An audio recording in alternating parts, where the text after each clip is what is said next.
Nous sommes ici dans la serre du château de la Gobinière à Orvaux, dans mon exposition de sculpture, un lieu magnifique, baigné de lumière. À l'origine, je me suis dit que je devais pouvoir faire une jolie sculpture pour mettre dans mon jardin. Et je me suis lancé et je me suis vite rendu compte que ça n'allait pas être si facile que construire une caisse en bois ou un meuble. Il fallait apprendre.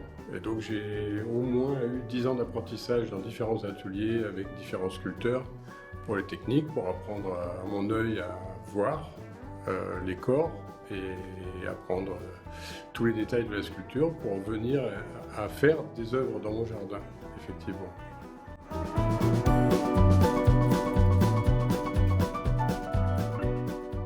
Il n'y a pas de difficulté réellement dans la fabrication d'une œuvre parce que je maîtrise à peu près toutes les techniques, même si je confie à un fondeur l'étape de la réalisation du bronze parce que je ne suis pas équipé et je n'ai pas un grand savoir-faire dans ce domaine.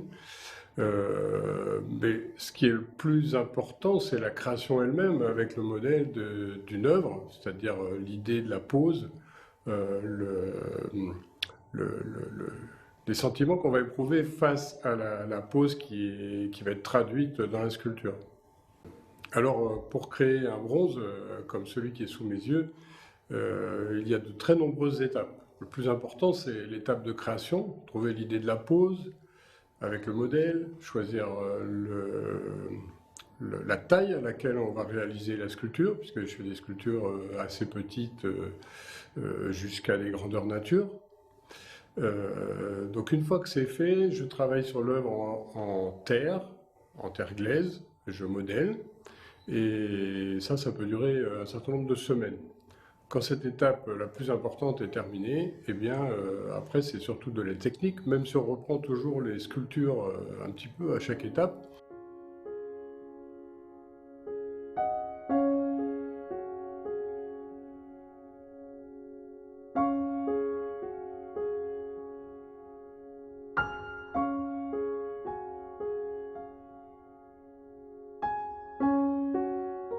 Alors, je m'intéresse au corps humain en général, j'aime beaucoup la danse, et j'aime bien aussi les danseurs hommes, mais je suis particulièrement attiré par les modèles féminins, parce que leur corps me plaît plus, il est moins musculeux, plus doux. Euh, voilà, je suis plus attiré par le corps féminin. Je sais pas, c'est quelque chose qui s'explique pas forcément. Alors aujourd'hui, c'est une grande première. Je vais travailler avec un modèle, comme je le fais chez moi dans mon atelier, à réaliser une sculpture en terre, mais je vais le faire devant le public qui va circuler dans l'exposition. Alors, contrairement à ce que je fais d'habitude, où je pratique comme depuis l'Antiquité le nu féminin, bon, aujourd'hui, elle sera un petit peu couverte quand même pour travailler, mais avec quelque chose d'assez moulant pour qu'on puisse voir les formes et que je puisse travailler sur l'œuvre. Donc je vais travailler en terre sur une planche, je vais rajouter petit à petit de la terre à la boulette et je vais réaliser l'œuvre. Attention, ça ne se fait pas en une petite séance d'une heure. J'ai prévu déjà 3 séances de 2 h 30 et c'est pas sûr que ça suffise.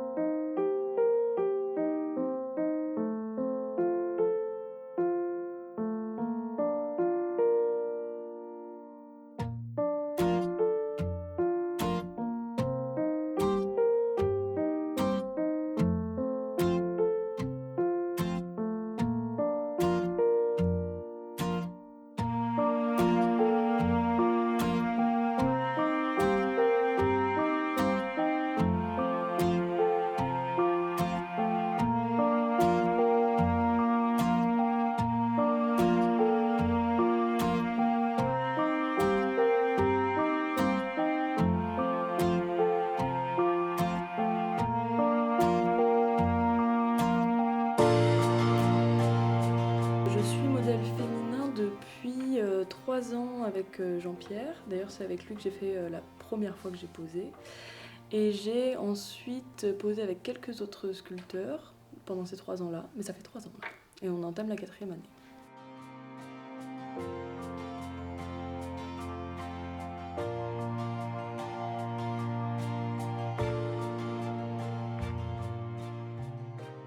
les difficultés à poser, je dirais que ça dépend du projet. Parce qu'on a régulièrement des poses qui sont plutôt standards, donc là je suis dans une pose plutôt facile, mais dans certaines poses comme les suspendus, les acrobates et tout ça, il faut s'adapter au niveau du temps de pose par rapport à la difficulté de la pose, tout simplement.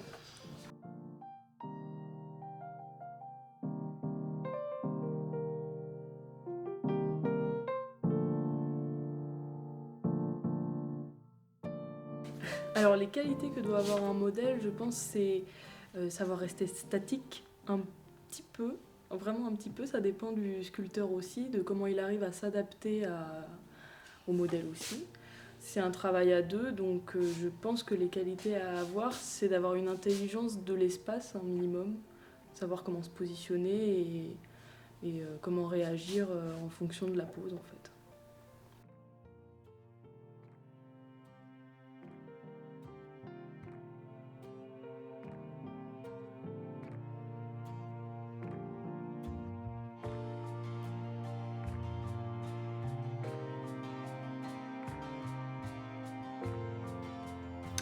Après un travail à l'atelier avec Gwendoline, où on a pu parachever le travail en terre, je vais maintenant procéder au moulage.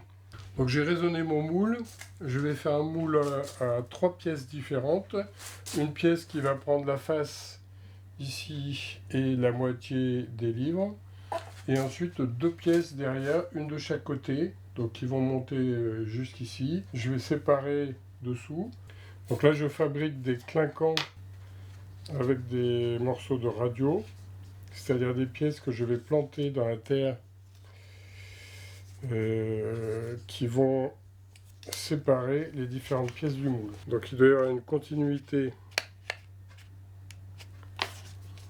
entre tous les clinquants. Alors on met des petits bouts parce que le plâtre va venir recouvrir, et pour pouvoir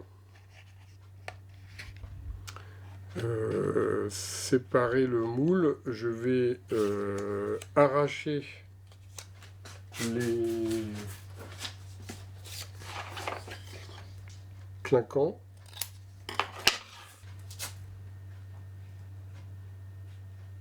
Que là, c'est la dernière fois qu'on voit la terre. Elle va disparaître. Ça va redevenir une boule de terre.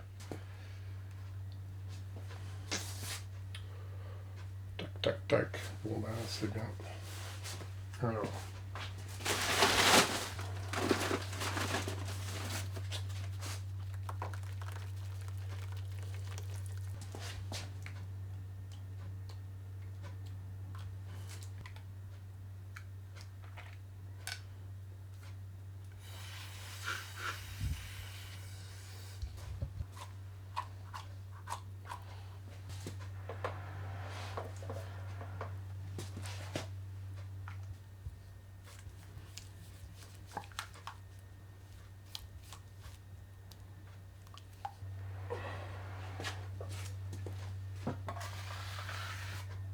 Je rajoute des fers à béton pour rigidifier le moule,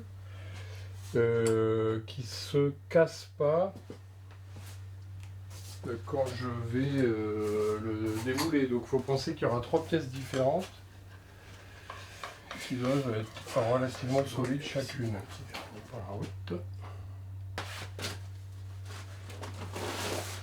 Une deuxième peau partout, un peu épaisse si possible. Et surtout, là où il y a les clinquants, il faut qu'ils soient complètement recouverts et qu'il y ait 1 centimètre, 1,5 centimètre entre de chaque côté, quoi, d'épaisseur.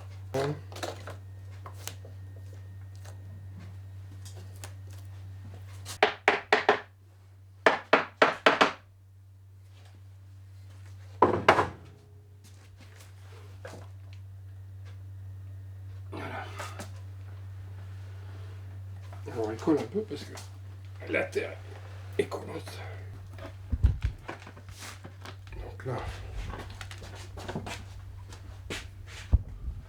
je peux regarder ce qui se passe. C'est un moule à creux perdu. c'est perdu. Et le moule aussi, hein, il sera détruit à la fin, complètement.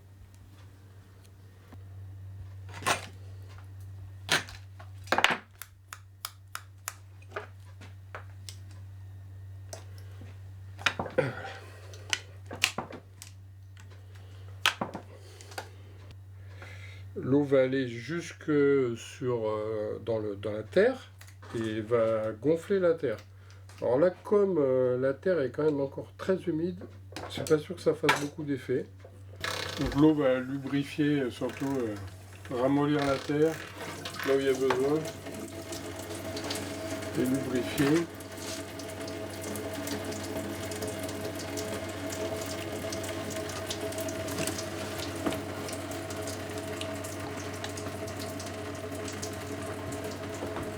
Voilà. Donc là j'ai une première partie de moule. Sachant qu'en fait il y a un morceau qui va se séparer en deux, vu qu'il est cassé.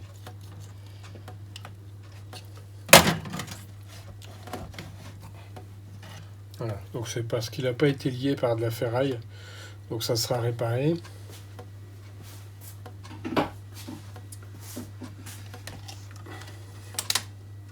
Ici, tout va bien.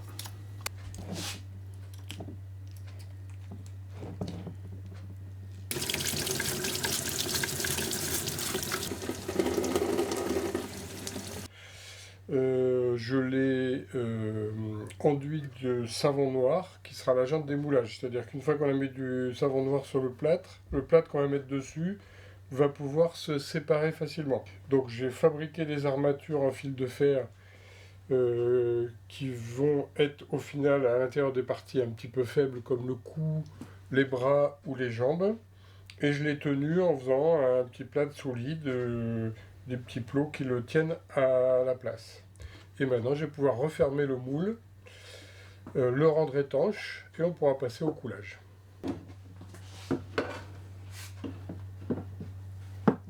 Chaque pièce prend parfaitement sa place.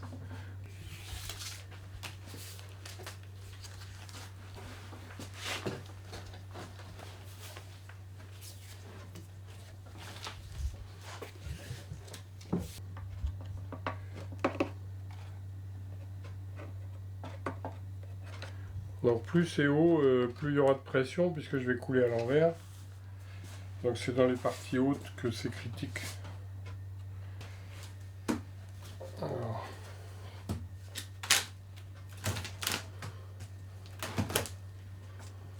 Faut que ce soit horizontal. Sachant qu'on ajustera parce qu'avec le poids du plâtre, bien sûr, ça va avoir tendance à se déplacer. Mais voilà.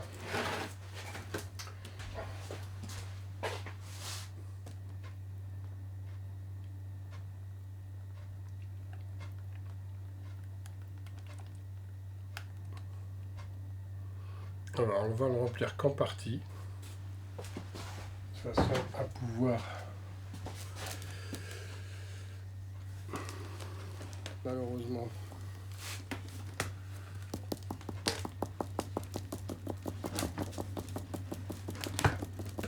voilà. Donc là c'est pour éliminer les bulles, hein. Les faire remonter, vérifier qu'il n'y a pas de fuite. A priori, il n'y en a pas. Donc là, on coule à plein. Quand on fait un bronze, évidemment, c'est rien à voir, puisque ce qu'il nous faut, c'est une paroi mince.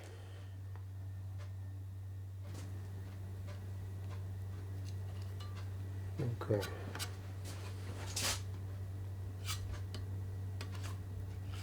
après avoir coulé le plâtre, on l'a laissé prendre. Donc, on peut constater qu'il va chauffer.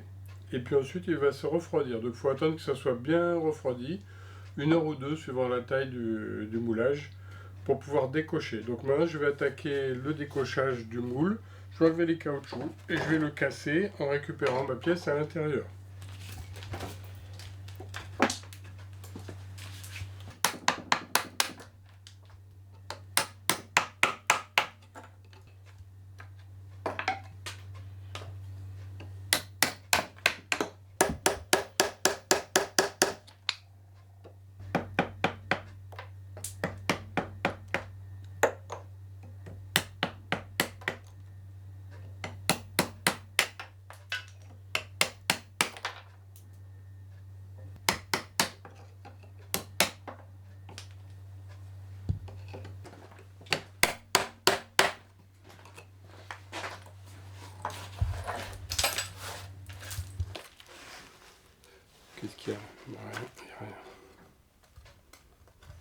juste enlever. Et puis quand elle sera resaturée d'eau, je vais pouvoir remettre du plâtre dessus. Alors il y a des trucs qui vont apparaître qu'on ne voyait pas, comme des bulles.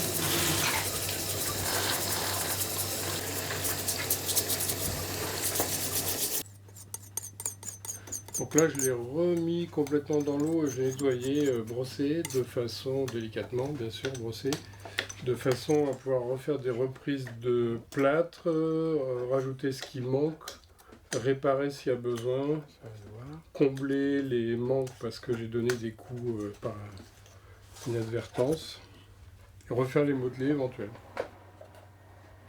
Après avoir remonté le bras et corrigé toutes les imperfections de la pièce, on va pouvoir passer à la réalisation d'un élastomère. Donc j'ai réalisé d'abord sur cette pièce principale la butée en terre qui va me permettre de limiter la première moitié d'élastomère. Donc j'ai fait à mi-corps environ une butée en terre, puis j'ai mis un petit muret et je suis en train de finir maintenant une rigole qui va parfaire les deux parties de moule en élastomère.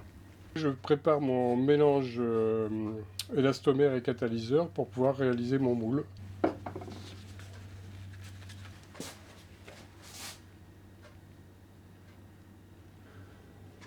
Donc j'ai maintenant fini la première couche de contact avec la pièce et maintenant je vais rendre plus épais l'élastomère pour pouvoir faire une couche plus épaisse partout et tous les bords du moule plus épais.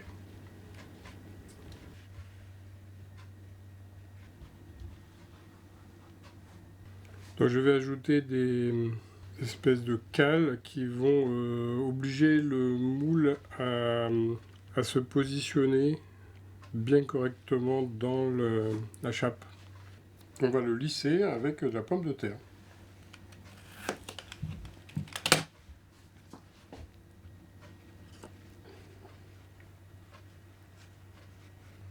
Maintenant la résine est durcie et on va pouvoir passer à la réalisation de la chape.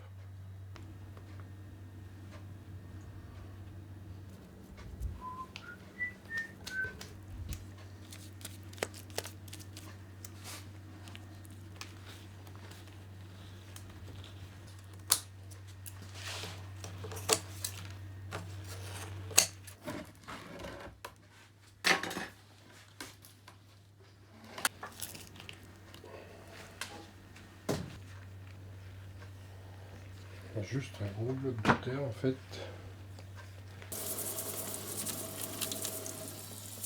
Là je vais préparer des petits murets en terre pour buter l'élastomère.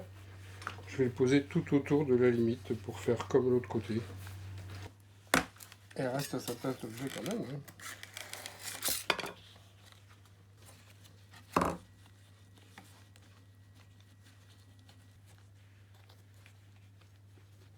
Donc là je passe de la vaseline, de la graisse qui va me permettre de séparer les deux élastomères, pour pas que l'élastomère que je vais mettre se colle à celui qui a déjà été mis.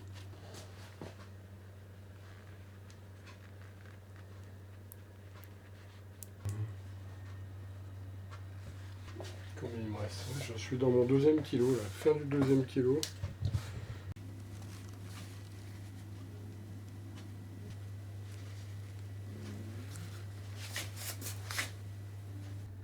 J'ai fini maintenant les deux parties de moule en élastomère et les deux chapes en acrylique. On va donc passer à l'ouverture des deux moules. Comment il vient?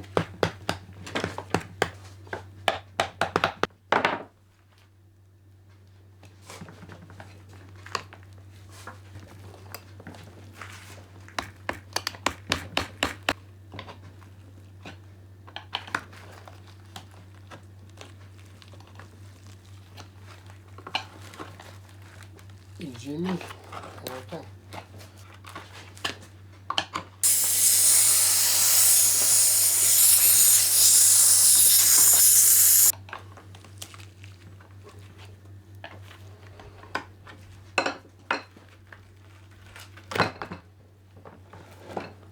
Voilà une magnifique chape en une pièce pas cassée.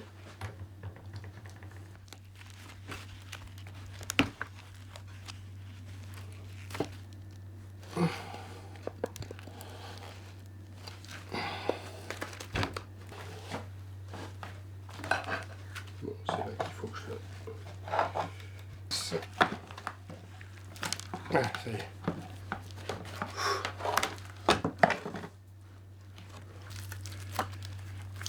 Alors le démoulage ayant été très difficile, bon, ça a un peu abîmé.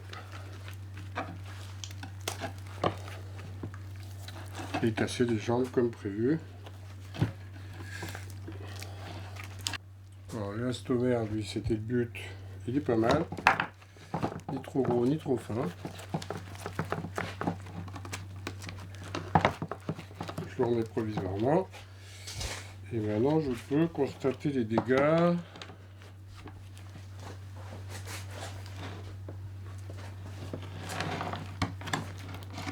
Qui vont être réparables. Je vais devoir remouiller tout, refaire du plâtre et réparer l'original.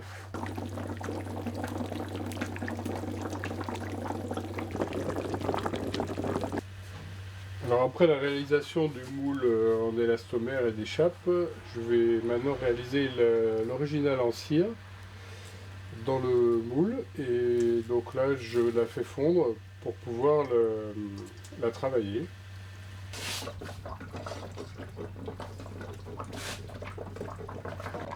Maintenant je répartis la cire délicatement, elle se fige au contact du moule. L'idée c'est d'avoir une surface régulière et surtout une épaisseur de cire régulière partout.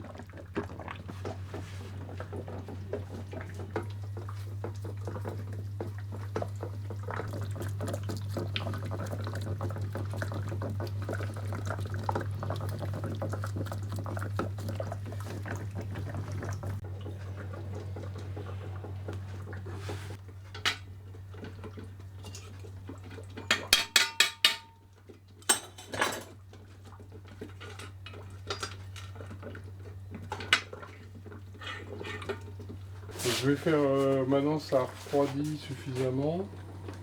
Alors je fais une deuxième couche et il faut veiller à ce que la cire soit pas trop épaisse pour que le bronze soit pas trop lourd. Donc c'est de l'ordre de 3 à 4 mm.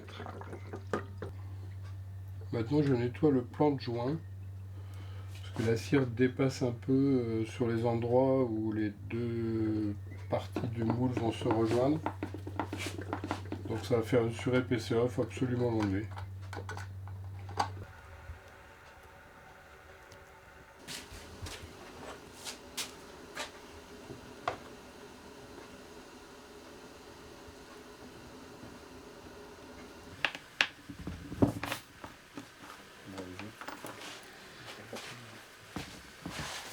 Je sais pas, c'est le boulot que j'ai récupéré de la...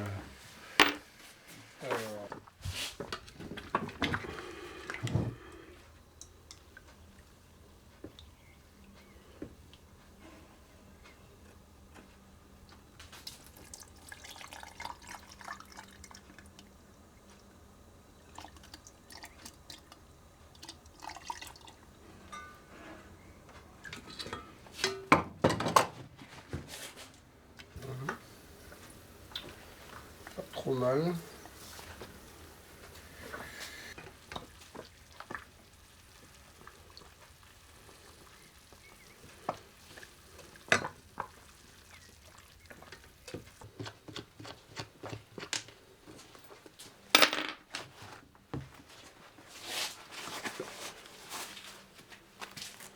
Alors les chapes, normalement, elles s'en vont facilement. Elles sont bien faites.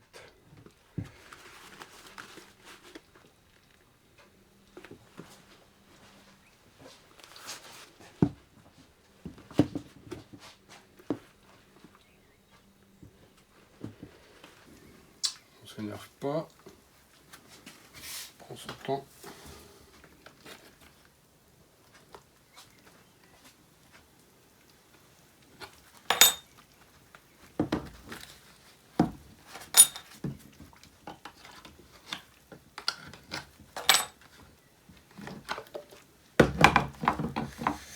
Voilà la première chape.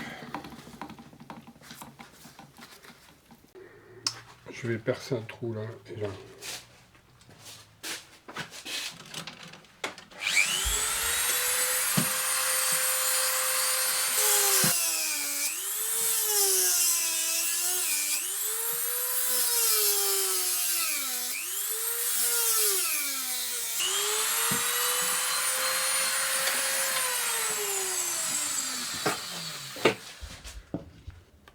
Pas que ça déforme trop non plus, quoi. Ça peut être un peu déformé, mais pas trop.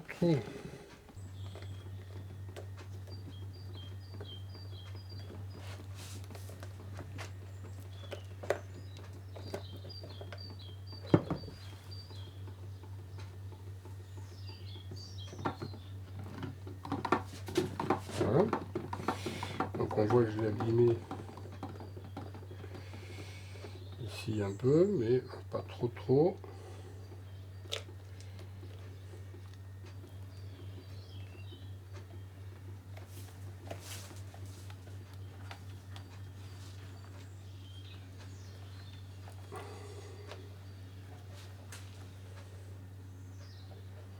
Donc là je déchire un peu, donc je vais avoir du travail, hein, mais il faut bien que ça sorte.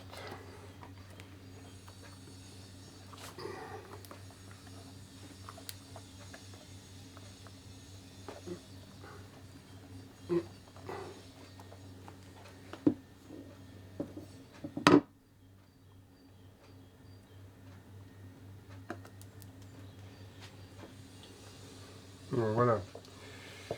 Donc, garantit pas l'exactitude de la forme, mais on la rectifiera avec l'autre partie. Donc sur le plan général, elle est pas mal réussie.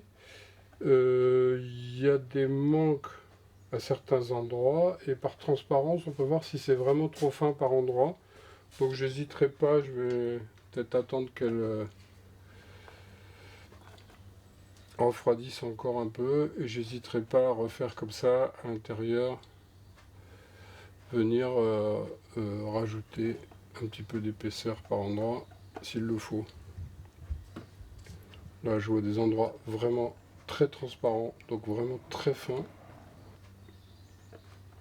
Voilà, et je vais peut-être essayer tout de suite de recoller ça. Ok, donc on va ouvrir le moule maintenant.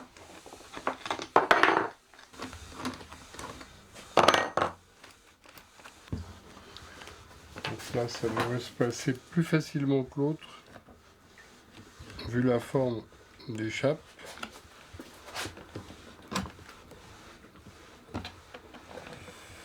Mais bon, on sait jamais.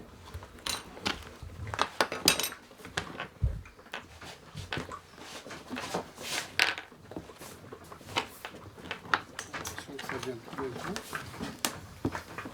Je vais rentrer plus qu'à table.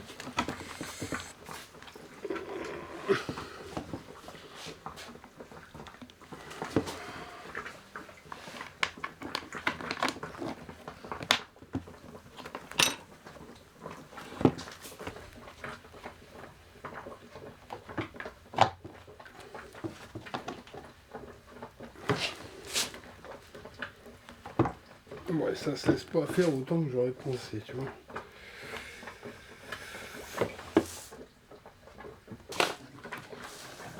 Ça y est.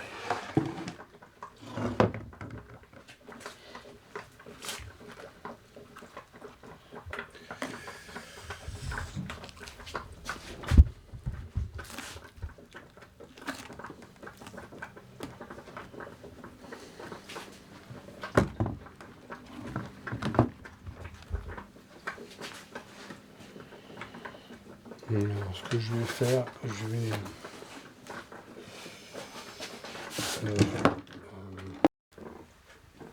hop. Voilà.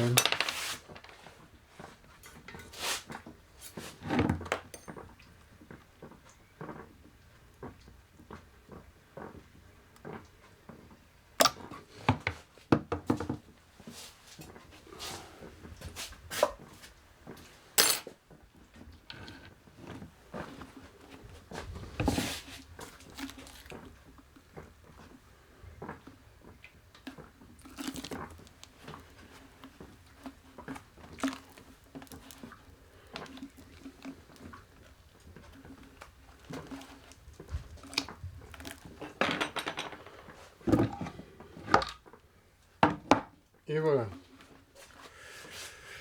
Je vais la poser, tiens.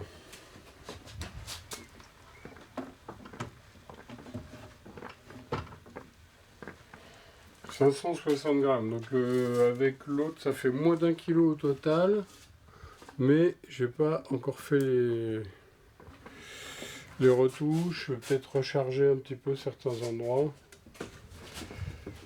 Non, bien sûr, mais...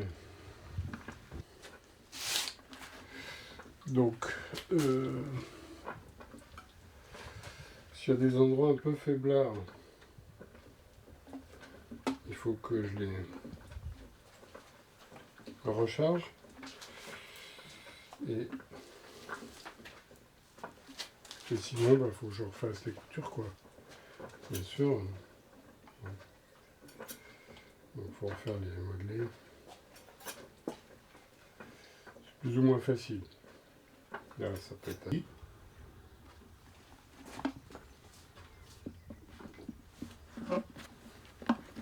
Donc ici, j'ai une déformation à compenser. Alors le mieux, c'est de le laisser rechauffer ici. C'est ce bras qui est trop, voilà, trop à l'intérieur. Donc je vais peut-être le mettre à la vapeur ou le mettre près d'une source chaude, ramollir le tout, et ensuite je vais pouvoir le déformer sans problème.